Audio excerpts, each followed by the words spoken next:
Çin'in Doğu Türkistan'daki keyfi tutuklamaları devam ediyor. Pekin'deki bir üniversitede Arap dili öğretim görevlisi Eğit Kari Osman adındaki Uygur Türk'ünün bilinmeyen suçlamalarla 7 yıl hapis cezasına mahkum edildiği ortaya çıktı. İnsan Hakları Ağ Haber Merkezi 20 Haziran'da Çin rejiminin Eğit Kari Osman'ı kendi meslek alanı olan Arapça öğretmekten 7 yıl hapis cezasına çarptırdığını bildirdi. 1980 Kelpin doğumlu Eğit Kari Osman, eşi Aminen Avut iş gereği Pekin'e yerleşerek Pekin'de bir üniversitede Arapça öğretim görevlisi olarak çalışıyordu.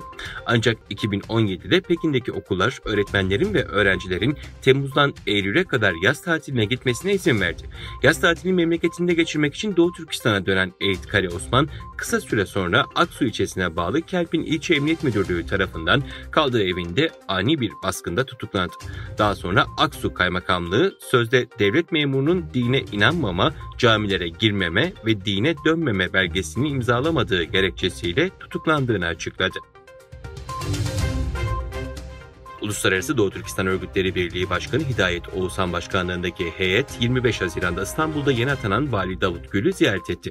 Ziyarette heyet öncelikle Doğu Türkistan'daki mevcut durum, Çin'in Doğu Türkistan'da yürüttüğü soykırım ve terör politikaları hakkında bilgi vererek Uluslararası Doğu Türkistan Örgütleri Birliği'nin Türkiye'deki ve dünyadaki çalışmalarını anlattı. Heyet ayrıca Türkiye'de yaşayan Uygurların genel durumunu, karşılaştıkları sorunları anlatarak çözüm önerilerinde bulundu. Radio France International'ın bildirdiğine göre ABD Temsilciler Meclisi 1 Haziran'da imzalanan Tayvan 21. Yüzyıl Ticaret Girişimi Anlaşması'nı onayladı.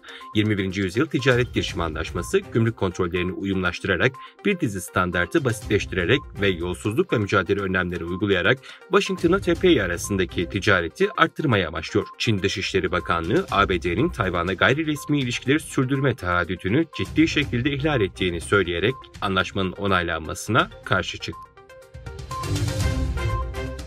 Rus yönetimine isyan eden Wagner paralı savaşçı grubunun başına yönelik açılan ceza davasının kapatıldığı açıklandı. Rusya Federal Güvenlik Servisinden yapılan açıklamada Wagner'in başına yönelik Rus yönetimine silahlı isyanı nedeniyle 23 Haziran'da ceza davası açıldığı anımsatıldı. Rusya Savunma Bakanlığı'ndan yapılan açıklamaya göre de Wagner'e ait askeri teçhizatın Rusya Silahlı Kuvvetleri'ne bağlı birliklere devredilmesi yönünde hazırlıklar devam ediyor. Dünyanın dört bir yanında milyonlarca hacı adayının Arafat Dağı'nda ibadet ettiği bir günde Doğu Türkistan'daki ve yurt dışındaki tüm kardeşlerimizi en içten dileklerimizle tebrik ediyoruz. En güzel ve coşkulu bayramların müjdecisi olan bugün en güzel bayramlara kavuşmanız duasıyla. Arife gününüz kutlu olsun. Soykırıma uğrayan halkımızın özgürlüğü ve onuru için dua ediyoruz.